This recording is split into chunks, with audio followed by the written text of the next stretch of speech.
Amigas y amigos, continuando con el tema de los contratos públicos, vamos a abordar en esta oportunidad los conceptos clave que están vinculados a esta materia y que resultan necesarios para comprender el tema y poder utilizarlos como referente cuando se reflexiona sobre la materia, cuando se evalúan normas, reglamentos, leyes o en general cuando se trabaja en la construcción de un sistema contractual público. Existe un conjunto de conceptos que la doctrina ha ido estructurando en el tiempo para aprender, captar el concepto del contrato público y también para fijar aquellos parámetros de desarrollo del sistema. El primero de ellos es el de la ubicación del contrato de la administración pública y de la contratación administrativa dentro de lo que es el fenómeno del poder. El poder, como una fuerza ordenadora en toda comunidad, tiene como propósito coadyuvar a que esta comunidad alcance los valores y las metas programáticas que se propone y que están reflejadas en sus constituciones políticas fundamentalmente.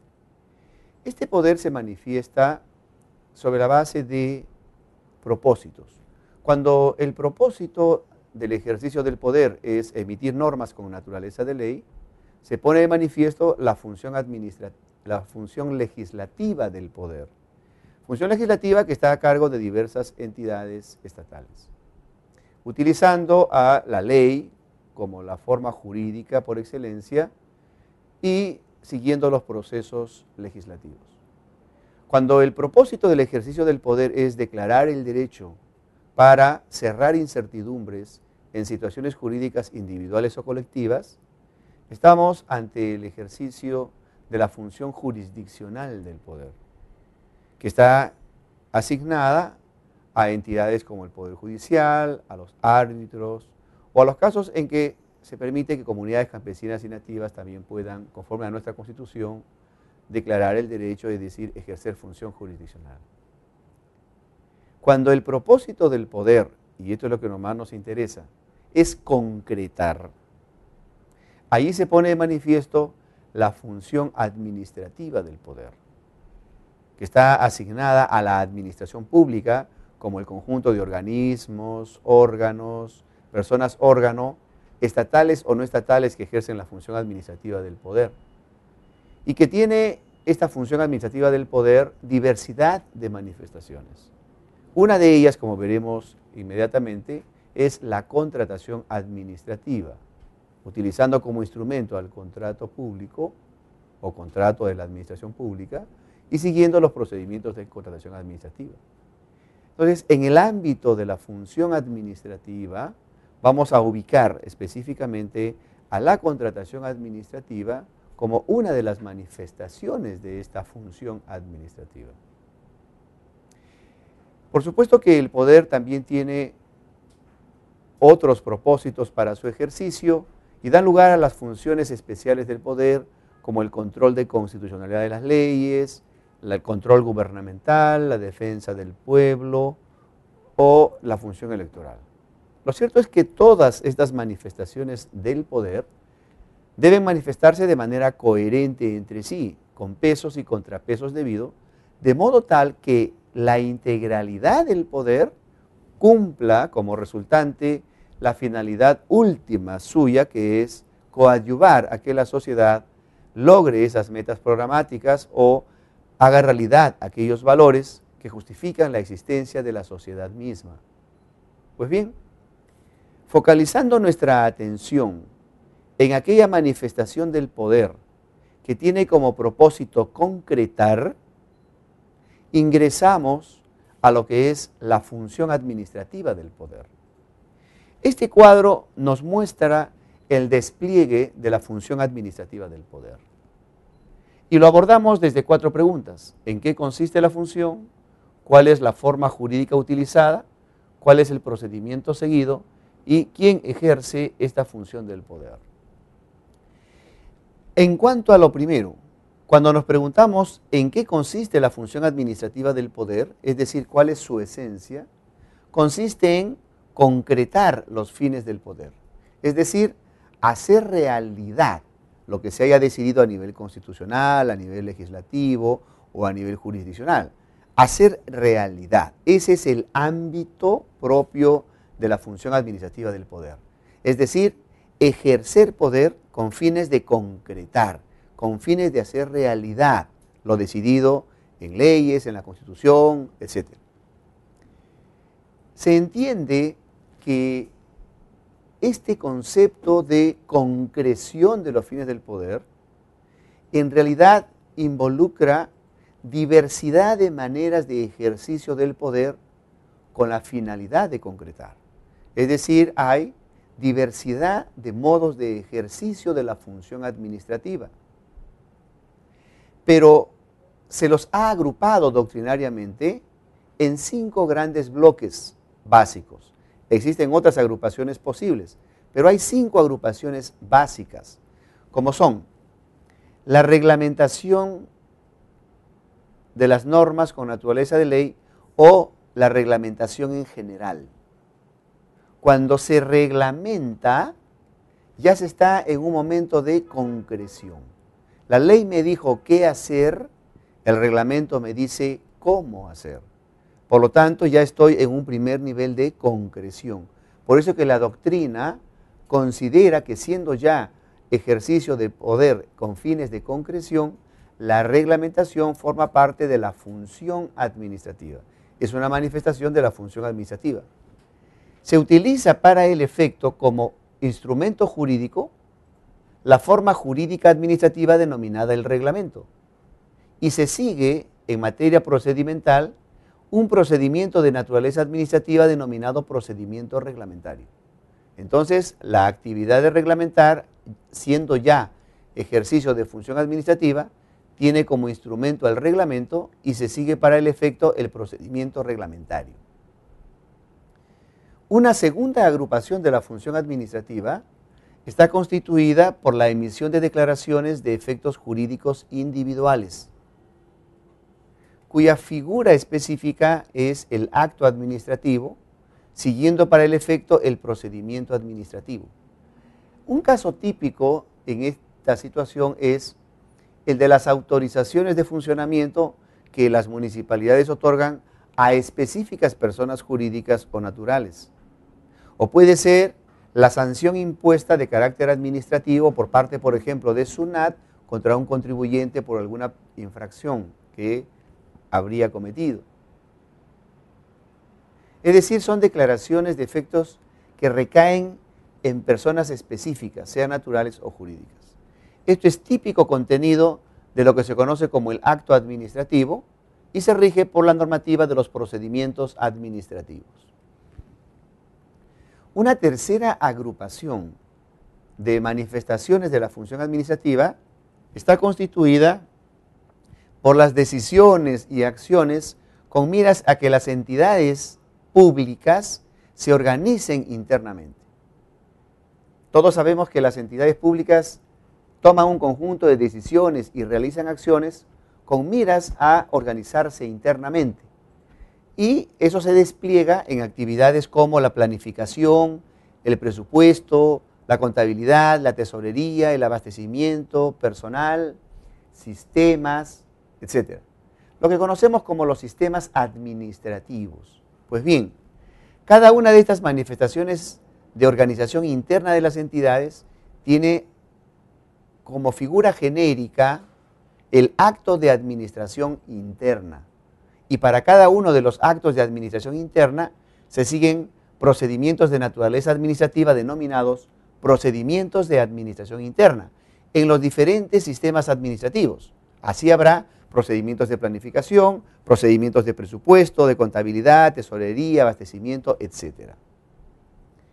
Una cuarta agrupación de ejercicio de función administrativa corresponde a la contratación administrativa, a la contratación ejerciendo función administrativa del poder. Y esta es la zona que nos interesa. Aquí estamos refiriéndonos a que ejerciendo función administrativa, las entidades que ejercen esta función administrativa, es decir, que son de la administración pública, van a celebrar acuerdos de voluntades con terceros, con efecto patrimonial, es decir, contratos. Contratos en los cuales por lo menos una de las partes es una entidad de la administración pública, que lógicamente por ser tal, está ejerciendo función administrativa del poder, en una de sus manifestaciones específicas como es la celebración de estos acuerdos de voluntades con efecto patrimonial, es decir, a través de la contratación. La figura jurídica administrativa que se ha creado para el efecto es el contrato de la administración pública. Y en materia de procedimiento, existen procedimientos de naturaleza administrativa denominados procedimientos de contratación administrativa. Por lo tanto, la contratación administrativa como actividad implica el ejercicio de función administrativa por las entidades que están ejerciendo esta función y contratando con ello. Y le corresponde una figura jurídica como es el contrato de la administración pública, siguiendo para el efecto el correspondiente procedimiento de contratación administrativa. Finalmente, otra agrupación de ejercicio de la función administrativa está constituida por las acciones físicas de ejecución que realizan las entidades de la administración pública. Es decir, un conjunto de acciones de hecho en las que uno percibe que está presente el ejercicio de poder en su manifestación de concreción. Por ejemplo, cuando un policía dirige el tránsito y hace las señales correspondientes de dirección del tránsito, lo que uno físicamente aprecia allí es un suceso en el cual una persona que forma parte de una entidad que es el Ministerio del Interior está ejerciendo una cuota de poder, específicamente una cuota de función administrativa del poder, en virtud de la cual está haciendo realidad lo decidido en las normas sobre circulación vial. Por lo tanto, lo que uno encuentra allí ante sí es un hecho administrativo, un suceso en el cual alguien está ejecutando materialmente, ejerciendo función administrativa del poder. A esta ejecución material le corresponde como figura jurídica o como forma jurídica el hecho administrativo y se sigue para el efecto técnicas de ejecución o procedimientos normados de ejecución. Es decir, en materia de ejercicio del poder con fines de concreción, específicamente cuando ya estamos ante la ejecución física, corresponde la agrupación de los hechos administrativos siguiendo las técnicas de ejecución y los procedimientos normados de ejecución. Dentro de todo este cuadro, entonces, notamos que la contratación administrativa es una de las manifestaciones de la función administrativa, a la cual corresponde uno de los tipos de forma jurídica administrativa como es el contrato de la administración pública. Y para su concreción se deberán seguir los procedimientos de contratación administrativa. Entonces, el primer concepto a compartir es que la contratación administrativa dentro del fenómeno del poder se ubica como una de las manifestaciones específicas de la función administrativa, correspondiéndole como figura jurídica el contrato de la administración pública, debiendo seguirse para el efecto el correspondiente procedimiento de contratación administrativa. Complementando ello, debemos ser conscientes que cuando nos preguntamos quién ejerce la función administrativa, la respuesta es la administración pública. Y el concepto de administración pública se define sobre la base de quién ejerce función administrativa. En otras palabras, basta que cualquier persona natural o jurídica, estatal o no estatal, ejerza función administrativa para que forme parte de la administración pública. En materia de contratación pública esto es importante porque nos ayuda a resolver la pregunta de quiénes están obligados a seguir las reglas de la contratación administrativa. Y la regla es muy simple, el criterio es muy simple. Quien ejerce función administrativa, por ser parte de la administración pública, entonces, debe seguir los principios y las normas de la contratación administrativa, salvo alguna excepción expresa, indubitable. Si no, en principio, está sujeto a todo lo que corresponde a esta función administrativa. El siguiente concepto a tener en cuenta en el tema de los contratos de la administración pública es que este contrato de la administración pública es un instrumento de gestión pública. Cuando la administración pública pretende cumplir sus objetivos, sus metas, incorpora diversidad de técnicas de gestión, diversidad de medios de gestión, hoy comprendidos dentro de lo que es el concepto de gestión pública, como acción de gestionar lo público. Específicamente en el ámbito de la función administrativa, que como dijimos, es el ámbito de las concreciones, la gestión pública tendrá diversidad de manifestaciones concretas también. La administración pública, al realizar actividad de gestión pública, tiene que valerse de instrumentos. Y estos instrumentos deben ser lo suficientemente diversificados, lo suficientemente versátiles, para que a manera de ingredientes se puedan utilizar aquellas combinaciones apropiadas para abordar con éxito los retos que tiene ante sí la administración pública. Siendo eso así, revisando los diferentes instrumentos que utiliza la administración pública para el ejercicio de funciones, identificamos que uno de los múltiples es el contrato de la administración pública. Por ejemplo, la administración pública puede utilizar como instrumento la regulación normativa. Y todos los días apreciamos en el diario El Peruano, en el diario oficial en general, la emisión de normas reglamentarias, mediante las cuales se regula por parte de la administración pública. Puede también la administración pública participar directamente en las actividades económicas, por ejemplo, a través de un subsidio directo o a través de su transformación en empresa del Estado, en la que ya está participando directamente como agente económico.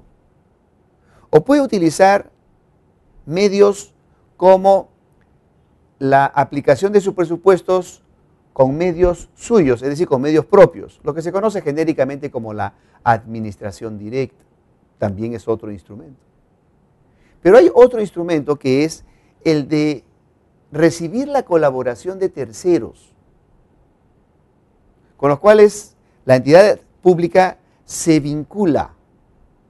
Esta colaboración de terceros tiene dos manifestaciones básicas.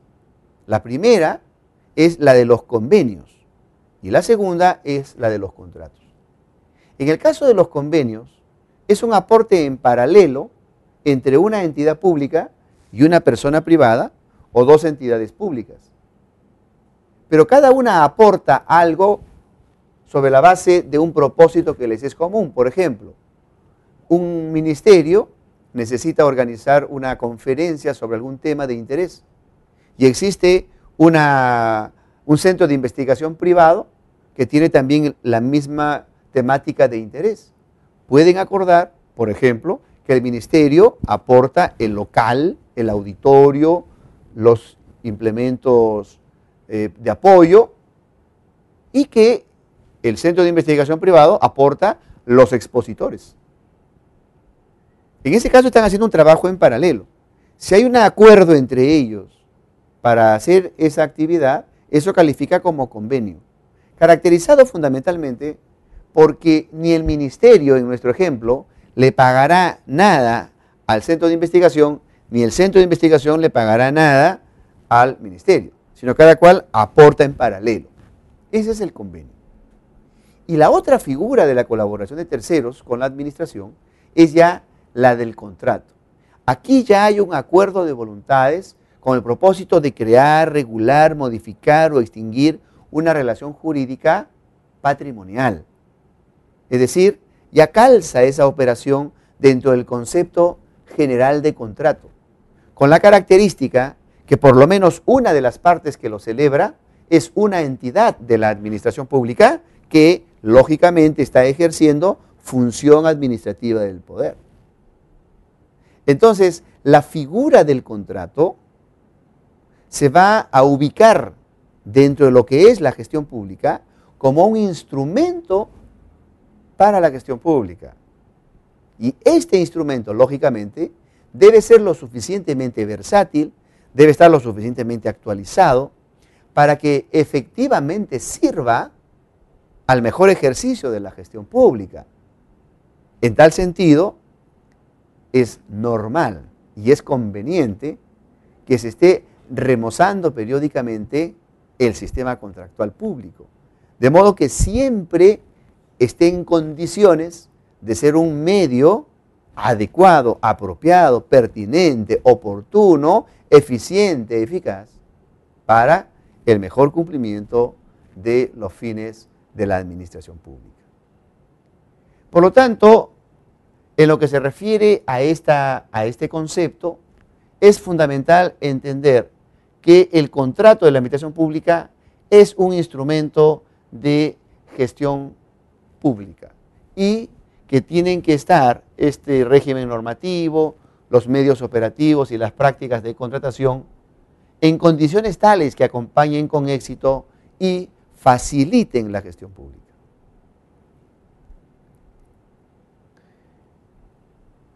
El siguiente concepto está relacionado a algo fundamental en la comprensión de lo que es un contrato de la administración pública. Y nos estamos refiriendo a la relación que subyace en un contrato de la administración pública.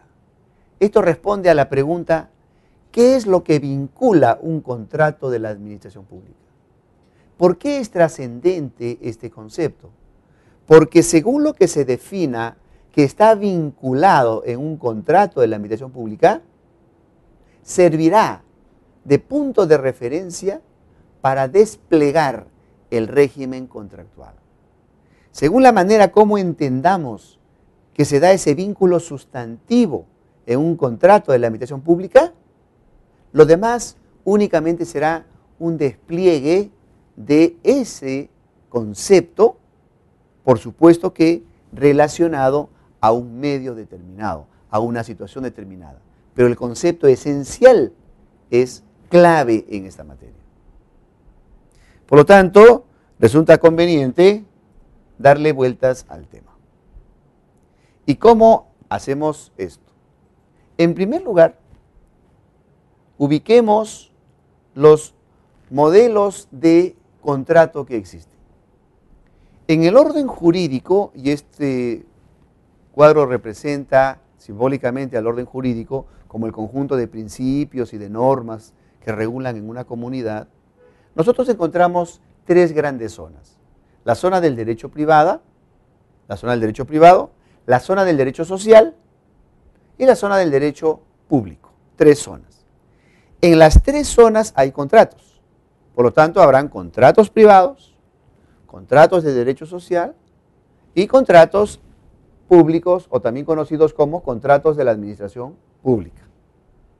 Veamos qué vincula cada uno de ellos y apreciemos los límites que existen entre estos tres tipos de contratos, de modo que fijemos con claridad cuál es la esencia, la relación subyacente en los contratos de la administración pública. Esto representa el ámbito privado y lo que vincula un contrato privado. Lo primero a tener en cuenta es que vincula dos libertades. Puede ser una persona natural o jurídica, pero son privados, cada uno de ellos. privados. Dos personas naturales, dos personas jurídicas, una persona natural con una jurídica. Ambas partes están ejerciendo su libertad. Por lo tanto, el contrato privado tiene como relación subyacente el vínculo entre una libertad y otra libertad. ¿Cómo se puede? Si es que miramos el tema desde los centros de interés involucrados en esa operación, notaremos que están vinculándose un centro de interés privado con otro centro de interés privado. Por lo tanto, es una relación entre privados. Siendo una relación entre privados, la consecuencia lógica es que hay una relación entre iguales. Y esto resulta vital en la comprensión del contrato privado, porque de ahí se deriva un principio central en el ámbito de los contratos privados, como es que entre las partes existe una relación de igualdad. Razón por la cual no nos es extraño que cuando uno lee, por ejemplo, el Código Civil en lo que se refiere a la contratación entre privados,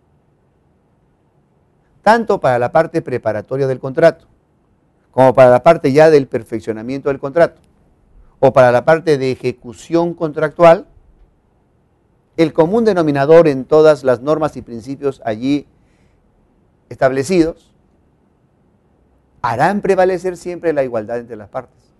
De modo tal que si hubiera un conflicto insalvable entre las partes en el contrato, la solución será igualitaria. Es decir, tendiente a igualar la situación de las partes. Porque ese es el punto neurálgico derivado de que estamos hablando entre dos personas naturales o jurídicas que no están ejerciendo poder ninguna de ellas, no representan a la comunidad ninguna de ellas, cada cual se representa a sí mismo. Por lo tanto, estamos hablando entre dos relaciones o entre relaciones entre dos privados, entre iguales también. Y ese es el núcleo del contrato de derecho privado. Es la relación subyacente en este vínculo. El otro ámbito está compuesto por el ámbito del derecho social. Aquí la situación ya es distinta. Un ejemplo típico es el caso de las relaciones laborales privadas. ¿Qué cosa uno encuentra en ese tipo de vínculos? Encuentra a un privado, por ejemplo, el empleador, que se vincula con otro privado que es el trabajador. Cada uno de ellos ejerce su libertad. Entonces, en principio, es un encuentro entre dos libertades. Pero la historia ha demostrado que en ámbitos de esta naturaleza, por ejemplo en el ámbito laboral, en diversidad de situaciones, los empleadores han abusado de su posición y han afectado derechos, incluso elementales o fundamentales, de los trabajadores. Entonces, la comunidad reacciona ante ello y a través de quienes ejercen poder, impone a este vínculo determinados contenidos de carácter obligatorio para que sean cumplidos necesariamente. Por ejemplo, horas máximas de trabajo, vacaciones, compensación por tiempo de servicios, licencia por maternidad o por paternidad. Es decir, un conjunto de derechos que tienen como propósito general la protección de la parte considerada más débil. En nuestro ejemplo, al trabajador. Por eso es que se va a derivar de ello algunos conceptos centrales de la contratación en el derecho social, que es el carácter tuitivo, el carácter protector de estos regímenes respecto de la parte considerada más débil. Entonces, este contrato va a tener ese escenario. Va a vincular a un centro de interés privado con otro centro de interés privado. Pero la sociedad impone protección al más débil a través de quienes ejercen poder, incorporando obligatoriamente algunos componentes a este vínculo contractual. Esta es la razón por la cual se explica, por ejemplo, que en caso de duda en la interpretación de una norma laboral, existe la obligación de atenerse a la interpretación más favorable al trabajador. Eso en el ámbito privado es impensable. En el ámbito de derecho social sí está establecido, porque esa es la lógica, porque la relación subyacente es esta, en la que están los privados, pero el poder interviniendo para asegurar ciertos contenidos a ese vínculo contractual. Y este es el ámbito del contrato del derecho social. Sobre la base de estos antecedentes, veamos qué sucede en el ámbito del derecho público. Aquí el elemento es un poquito más complejo, pero muy fácil de entender. ¿Qué notamos en esta relación que subyace en los contratos públicos? En primer lugar, que existe como primera posibilidad que ese contrato lo celebren una entidad que está ejerciendo poder con una persona privada que está ejerciendo su libertad, persona natural o persona jurídica. O puede ocurrir que se estén vinculando una entidad que ejerce poder con otra entidad que también ejerce poder, lógicamente. Por ejemplo, una municipalidad con una empresa privada o un ministerio con una universidad pública. Pues bien, notamos acá que por lo menos uno de estos dos integrantes del contrato, estas dos partes, por lo menos uno es una entidad de la administración pública. En el segundo caso, los dos. ¿Esto a qué nos lleva? A que la relación subyacente en el ámbito de los contratos públicos puede ser una relación poder-libertad o una relación poder-poder.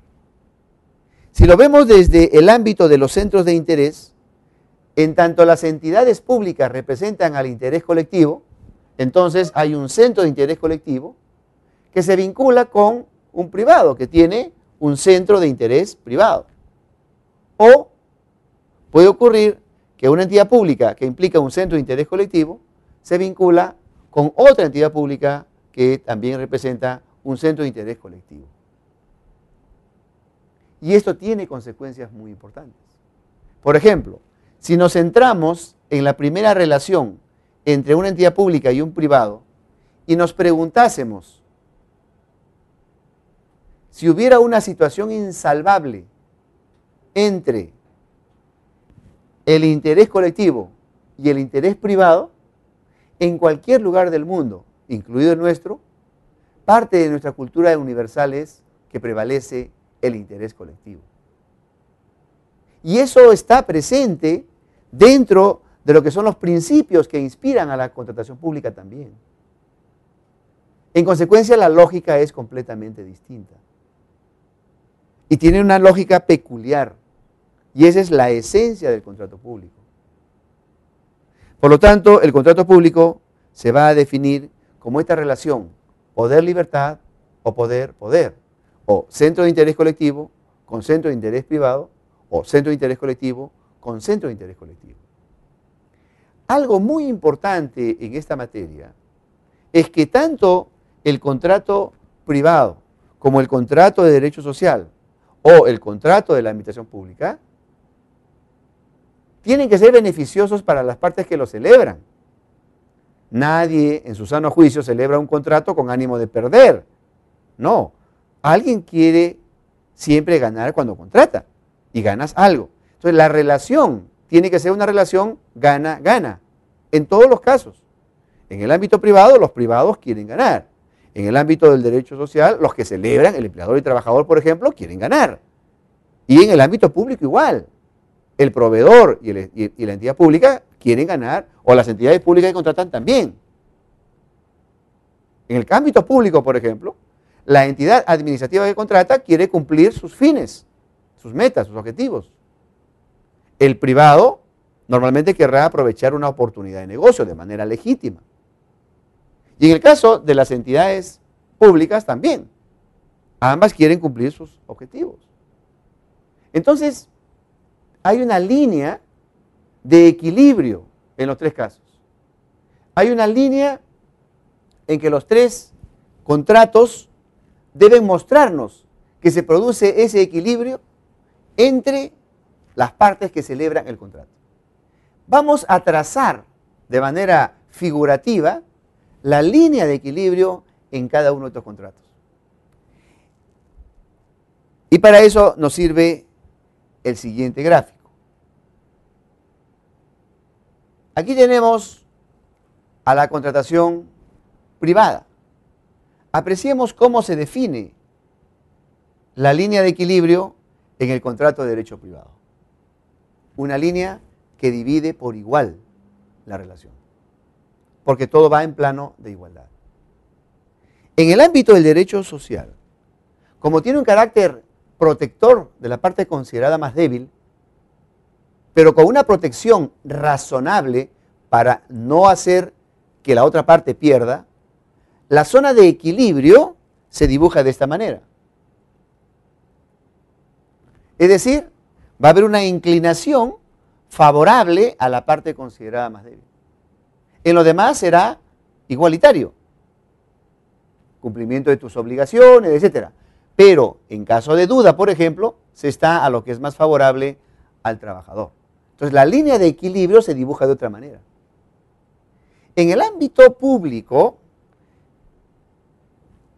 considerando que hay determinados derechos para garantizar a los proveedores y también determinados derechos de implicancia colectiva que se debe garantizar para las entidades públicas, es decir, por estar relacionados el interés privado con el interés colectivo, hay diversidad de temas en unas de las cuales hay que inclinarse al proveedor, en otras hay que inclinarse a el interés público, de modo tal que vayamos dibujando apropiadamente la zona de equilibrio, para que la resultante sea un contrato en que ambas partes se benefician, en que ambas partes ganan. Y apreciemos cómo se dibuja en el ámbito del contrato de la administración pública esa línea de equilibrio. En algunos aspectos, reglas iguales, en otros aspectos se inclina hacia el proveedor, en otros aspectos se inclina hacia la entidad administrativa, en otros casos de manera notoria hacia la entidad administrativa, en otros casos de manera notoria hacia el proveedor, vuelve a ser igualitario, etc. Es decir, la zona de equilibrio se dibuja de otra manera, un poco más laboriosa en cuanto a su definición. Y ese es el gran reto siempre cuando uno estructura un régimen contractual público. ¿Cómo identificar para este momento en el Perú, por ejemplo, la zona de equilibrio, la línea de equilibrio para que los contratos públicos tengan como resultado que tanto la administración pública como el proveedor se beneficien de la operación?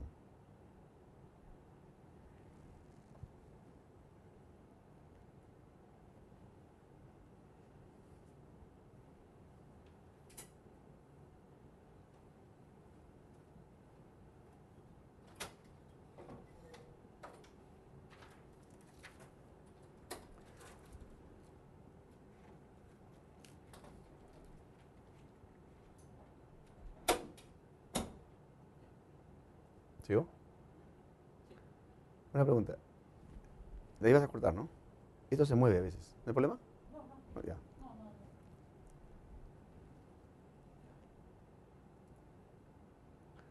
Otro concepto, y que ya se deriva de todo lo anterior, es la noción de contrato de la administración pública.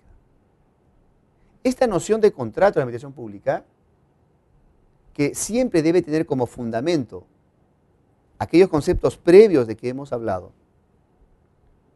ha sido objeto de sucesivas aproximaciones. Hoy tenemos un concepto de contrato de la administración pública aceptado de manera casi unánime y que responde al criterio de que lo que caracteriza a un contrato de la administración pública es que por lo menos una de las partes que celebran ese contrato es una entidad de la administración pública, es decir, alguien que está ejerciendo función administrativa del poder. Como cualquier contrato, el contrato de la administración pública es un acuerdo de voluntades destinado a crear, regular, modificar o extinguir una relación jurídica patrimonial, como cualquier contrato. Acuerdo de dos o más partes para crear, regular, modificar o extinguir una relación jurídica patrimonial. Hasta allí, como cualquier contrato. Pero ¿cuál es el elemento definitorio, el elemento distintivo que hoy se considera como el característico de un contrato de la administración pública? Y es que por lo menos una de las partes que celebra ese contrato es una entidad de la administración pública. Ese es el concepto que se considera fundamental. Por lo tanto, así se integra el contrato de administración pública. Tiene estos dos componentes en su noción. El primero, que como cualquier contrato, es un acuerdo de dos o más partes para crear, regular, modificar o extinguir una relación jurídica patrimonial. Pero que lo característico de él es que por lo menos una de las partes que celebra ese contrato es una entidad de la administración pública.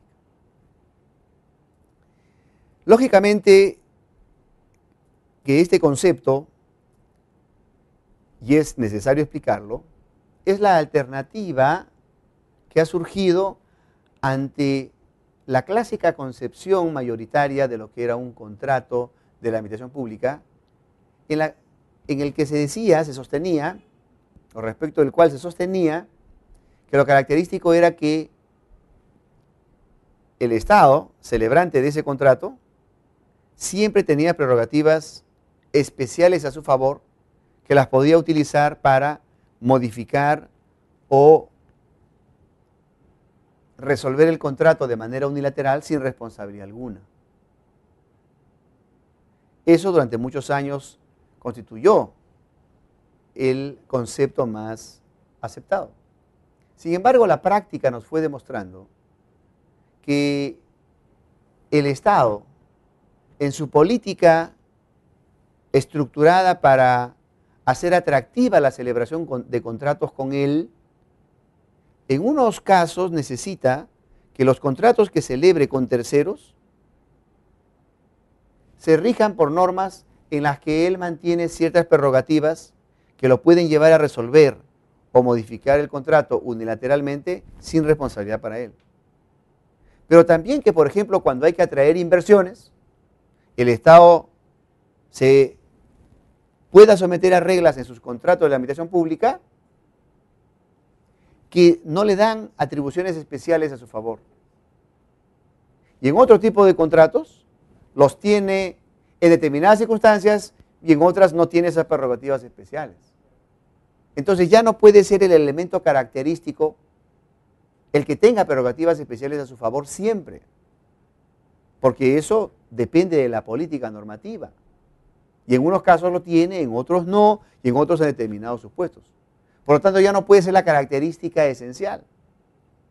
Y la única que queda entonces es que por lo menos cuando una de las partes que celebra el contrato es una entidad de la administración pública, estamos ante un contrato de la administración pública.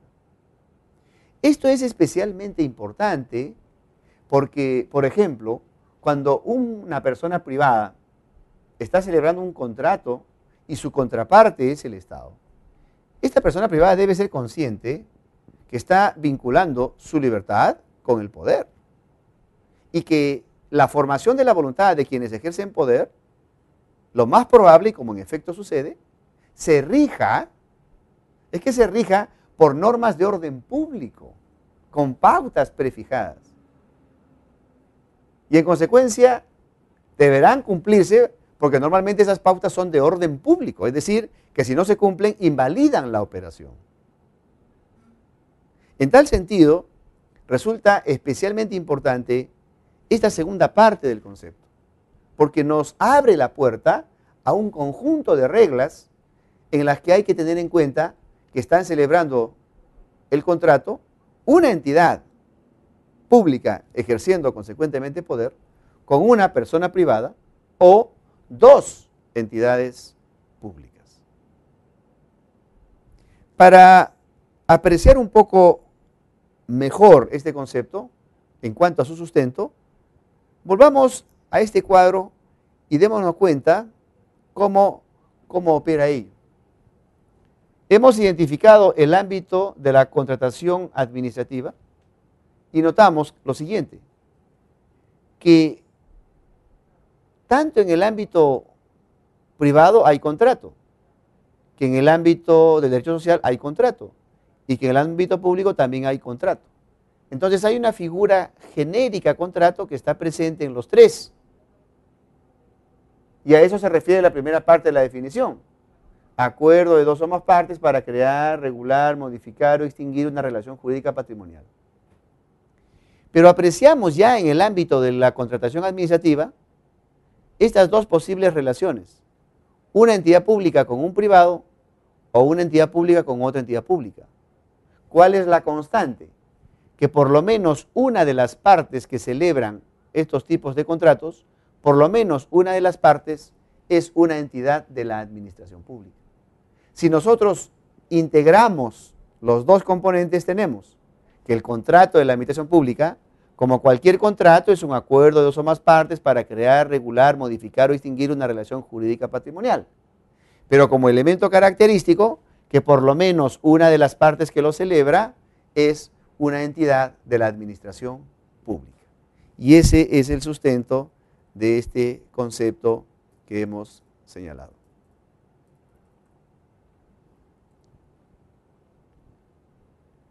Para complementar lo que hemos dicho, apreciemos otro concepto que es el de la formación del contrato de la administración pública. ¿Cuál es la lógica en la formación de este contrato? Como estamos vinculando a una entidad administrativa, por ejemplo, con un proveedor privado, cada uno de los dos deberá formar su voluntad y declarar su voluntad. Y cuando ambas voluntades declaradas se encuentran de manera íntegra en todos los puntos, se produce el consentimiento. Y luego, como veremos, se formalizará ese vínculo contractual de modo tal que quede perfeccionado. Pero algo muy importante. Si nosotros representamos, por ejemplo, a la entidad pública y al proveedor, notaremos que en el caso del proveedor, la formación de su voluntad es mucho más flexible y su manifestación aporta algo ya a esta relación. Veamos lo siguiente. El privado forma su libertad normalmente de manera muy simple, la manifiesta y ahí está su voluntad declarada. Por ejemplo, cuando le emite una oferta a la entidad pública, que lo puede haber convocado. En el ámbito de la entidad pública, el tema es distinto. Aquí la entidad pública tiene que seguir un conjunto de pautas normadas por reglas de orden público, es decir, que se tienen que cumplir, con muy pocos márgenes de flexibilidad. Lo que es razonable porque están comprometidos fondos públicos que hay que proteger y finalidades públicas que hay que asegurar. Y la generación necesaria en los escenarios posibles de competencia. Y la formación de la voluntad en la administración pública tendrá más pasos. Y ella manifestará en algún momento, por ejemplo, su aceptación. Y al encontrarse la oferta y la aceptación, ya se produjo el consentimiento. Pero hay un tema clave aquí. Mientras que en el ámbito privado y gran parte del derecho social, el acuerdo de voluntades basta para que el contrato esté perfeccionado, es decir, para que ya se pueda ejecutar. En el ámbito público no es así. En el ámbito público, esencialmente con miras a lograr certeza en que se ha formado un contrato, se incorpora una exigencia como regla, que es la del perfeccionamiento mediante el cumplimiento de alguna formalidad, reflejada en la práctica, usualmente, en la suscripción de un documento contractual, conste por el presente documento, etcétera, etcétera, etcétera, o la emisión de una orden de compra o de una orden de servicio, en algunos casos, o ambas cosas. Lo importante es que hay una acción de perfeccionamiento, de formalización. Y solo habrá contrato en el ámbito público, esa es la regla, una vez realizada la formalización. Por lo tanto, no basta el acuerdo de voluntades. El acuerdo de voluntades da como resultado el consentimiento, es decir, el acuerdo en todos los puntos. Pero falta, para que ya exista el contrato, su perfeccionamiento. Razón por la cual en el ámbito público, y lo apreciamos en nuestro gráfico, el perfeccionamiento resulta importante. Por lo tanto, acuerdo de voluntades y perfeccionamiento resultan relevantes en la formación del contrato de la administración pública. Otro concepto vinculado a la materia es el respaldo constitucional que tienen las normas y las reglas y los principios de la contratación administrativa. Esto resulta especialmente importante porque en casi todos los países del mundo, las constituciones políticas incorporan artículos sobre contratación administrativa, estableciendo algunas pautas, algunos principios, algunas reglas. La obligatoriedad de seguir determinados tipos de procedimientos contractuales, a los cuales los convierten en normas de orden público. No olvidemos que una constitución política es el instrumento por excelencia de organización esencial de una comunidad. Allí se incorporan temas tan importantes como los derechos de las personas, el régimen económico, el sistema de organización del Estado, un conjunto de metas programáticas, un conjunto de valores que se deben hacer realidad, temas relacionados a la protección del grupo humano, a las relaciones con otros grupos humanos, es decir, todos aquellos elementos esenciales de una organización están en la Constitución política, que es el Gran Pacto.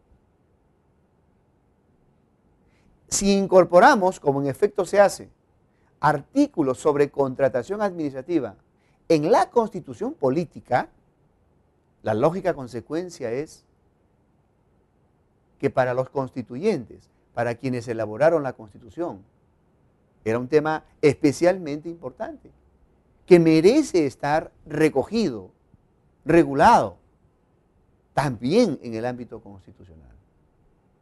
En el Perú tenemos esa opción. Y entre los diferentes artículos, destaca uno que es el artículo 76 de la Constitución Política, y que tiene un mensaje. Leyendo el artículo tenemos que las obras y la adquisición de suministros con utilización de fondos o recursos públicos se ejecutan obligatoriamente por contrata y licitación, así como también la adquisición o enajenación de bienes. Y sigue este artículo diciendo que la contratación de servicios y proyectos cuya importancia y cuyo monto señala la ley de presupuesto se hace por concurso público. Y luego agrega que la ley va a establecer procedimientos, excepciones y responsabilidades. ¿Cuál es el mensaje constitucional? El mensaje es que si se van a utilizar fondos públicos que son de toda la comunidad, y en la utilización de esos fondos públicos, lógicamente para el cumplimiento de finalidades públicas, quien los aplica debe celebrar contratos con terceros, lógicamente, la celebración de esos contratos deberá seguirse, realizarse necesariamente siguiendo los principios, las normas de la contratación administrativa, lo cual se deriva del uso de los términos contrata, licitación, concurso público, que son términos acuñados dentro del área del derecho administrativo que forma parte del derecho público, es decir, dentro del ámbito de la construcción de lo que es la contratación administrativa. Por lo tanto, el mensaje constitucional es: si utilizas tú, sobre todo el Estado, fondos públicos para el cumplimiento de finalidades públicas y tienes que contratar, deberás regirte en la contratación por los principios, por las normas surgidas del derecho administrativo en materia de contratación pública, sobre lo cual ya hay doctrina, sobre lo cual hay leyes.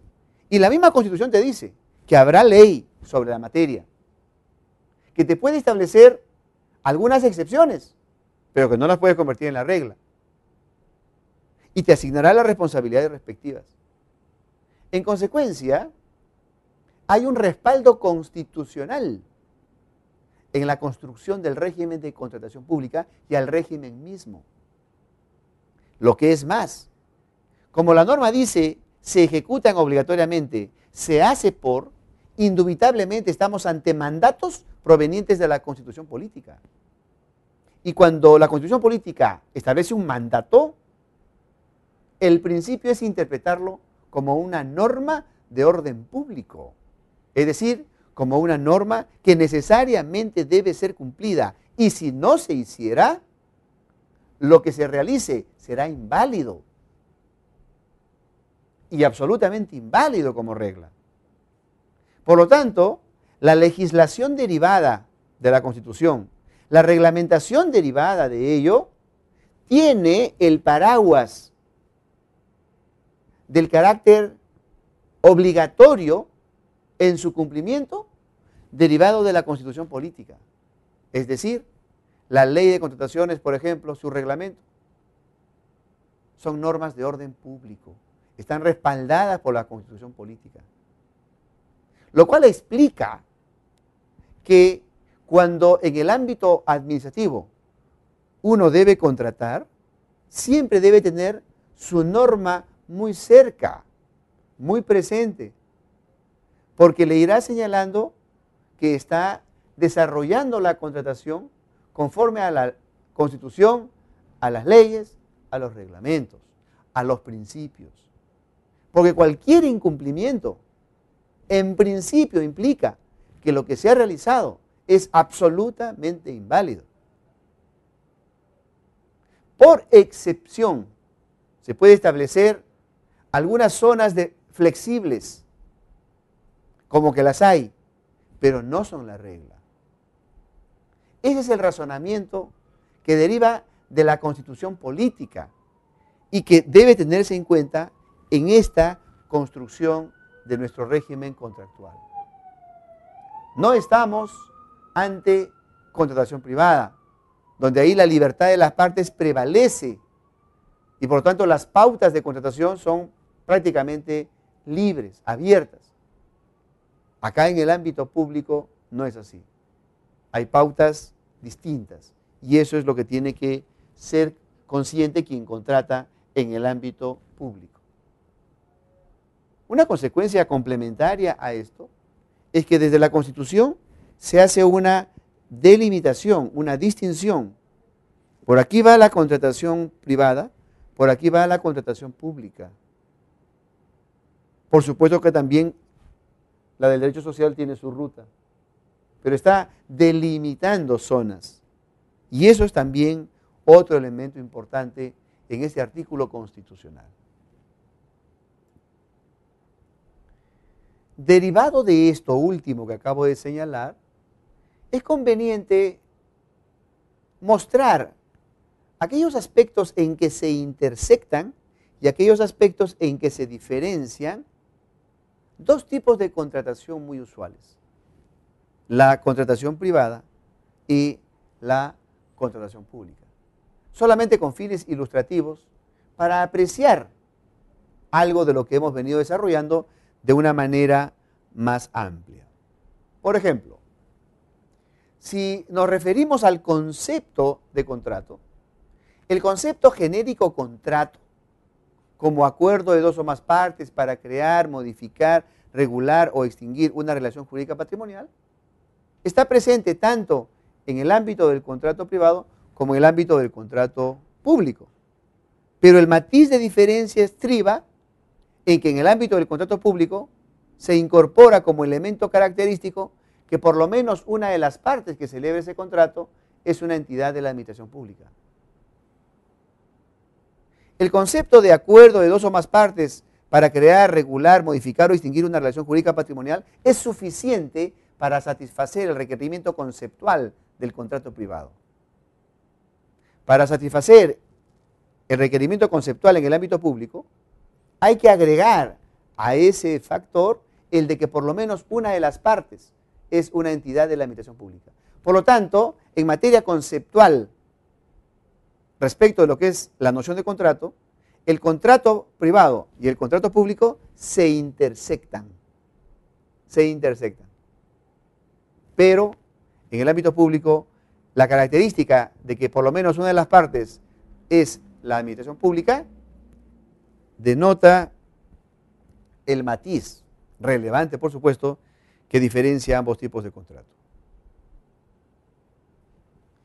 Para efectos de la formación del contrato, y este sí una diferencia importante, en el ámbito privado basta la voluntad de las partes para que el contrato ya esté perfeccionado, es decir, para que ya estemos en este contrato listos para su ejecución.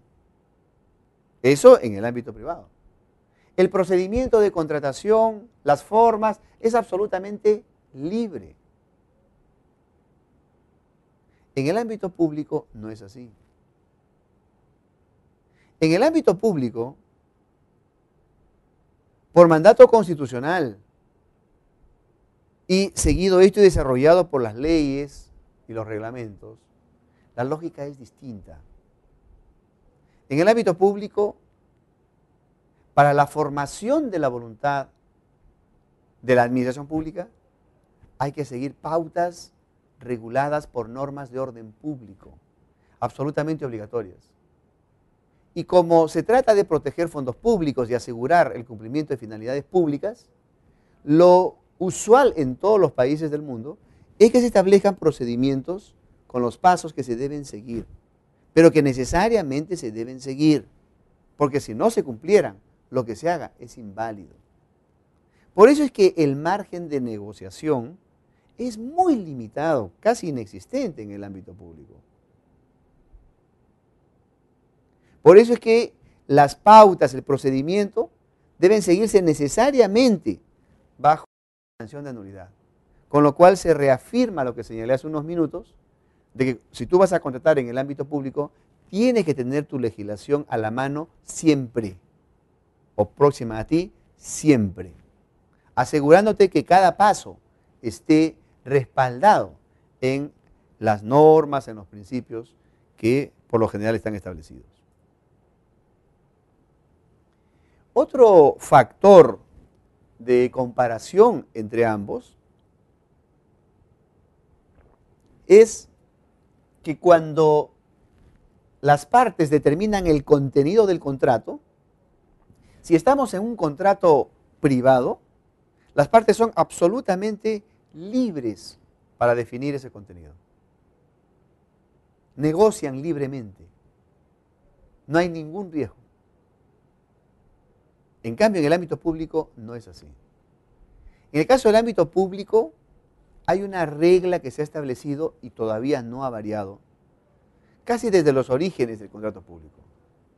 Y es que se establece una especie de línea divisoria entre la administración y el proveedor.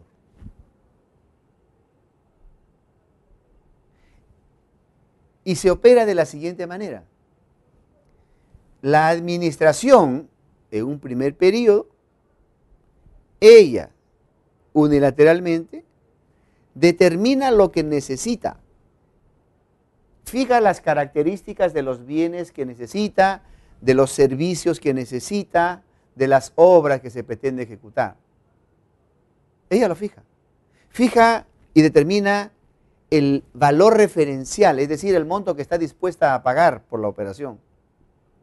Las reglas, los plazos, las oportunidades de desarrollo de la contratación, por lo menos en parámetros máximos y mínimos. Y con ello, una vez decidido y que es recogido en el instrumento que se denomina bases, se dirige al proveedor o proveedores y les dice: los invito a ofertar. Ofértenme, y que su oferta esté dentro de estos parámetros que he establecido. Podrán haber diferentes ofertas, pero todas ellas deben estar dentro de estos parámetros. Y yo evaluaré como administración y determinaré cuál es la que mejor satisface mi necesidad. Y a continuación, la entidad aceptará la mejor oferta, lo que se conoce como la adjudicación de la buena pro, para luego, tal como dijimos, perfeccionar el contrato mediante la formalización correspondiente. Entonces, esta lógica, que se basa dentro de diversos factores, en que se considera a la libre negociación como muy riesgosa, en que la negociación libre del funcionario con los proveedores no se la considera como un escenario fiable, confiable. Entonces se ha preferido evitar al máximo posible la libre negociación, haciendo descansar en la administración la responsabilidad de determinar las características de lo que necesita. Y es una enorme responsabilidad, porque no se debe equivocar, o no se debiera equivocar. Y luego de ello, invitar a ofertar. Entonces, el proveedor se limitará a tomar en cuenta los parámetros que constituyen la necesidad fijada por la administración y ofertará en función a ello. Y si califica como el mejor, la administración le adjudicará la buena pro, es decir, le aceptará la oferta. Aceptada la oferta, se produce el consentimiento, hay acuerdo de voluntades, y luego se perfecciona el contrato mediante la formalización correspondiente, con lo cual recién ya tenemos el contrato. Entonces, ahí hay una gran diferencia. El contrato privado implica la libre negociación, el libre consentimiento. En el ámbito público no. En el ámbito público hay una pauta en virtud de la cual la administración determina unilateralmente lo que requiere, invita a ofertar y acepta luego la oferta más conveniente, a lo que le sigue la formalización para el perfeccionamiento del contrato. Eso todavía no ha variado. Incluso en contrataciones por subasta inversa y por convenio marco, existen subyaciendo estas pautas generales, como lo veremos en su momento. Otra diferencia importante entre la contratación privada y pública está constituida por la posición que tiene la legislación respecto de la voluntad de las partes. Me explico. En el ámbito privado, y conforme lo señala el artículo 1356 del Código Civil, las disposiciones de la ley sobre contratos son supletorias a la voluntad de las partes, salvo que sean imperativas, dice la norma. ¿Qué significa esto? Que si en el ámbito privado tenemos a dos personas que de repente nunca en su vida han leído el Código Civil, ellas pueden contratar sin ningún problema conforme les indique su libertad, su criterio. Son absolutamente libres. tendrían que estar con muy mala suerte para acordar algo que está en contra de una disposición que el Código Civil diga, ustedes no pueden hacer esto bajo sanción de nulidad, que son muy escasas las veces que hace eso el Código Civil. Por lo tanto, el margen de acción en el ámbito privado para negociar es enorme. Es enorme. Razón por la cual, si es que algo se olvidaron, algo omitieron o algo no consideraron, el Código Civil, aplicándose de manera supletoria, va a completar aquello que las partes no fijaron. Es decir, el Código Civil tiene un carácter supletorio, subsidiario, respecto de la voluntad de las partes. En el ámbito público no es así. En el ámbito público, partiendo de lo que hemos dicho, de que la Constitución política te dice tienes que contratar siguiendo estas pautas de la contratación pública, y hay legislación al respecto que está respaldada por la Constitución y por lo tanto tiene carácter obligatorio, absoluto, es decir, son normas de orden público,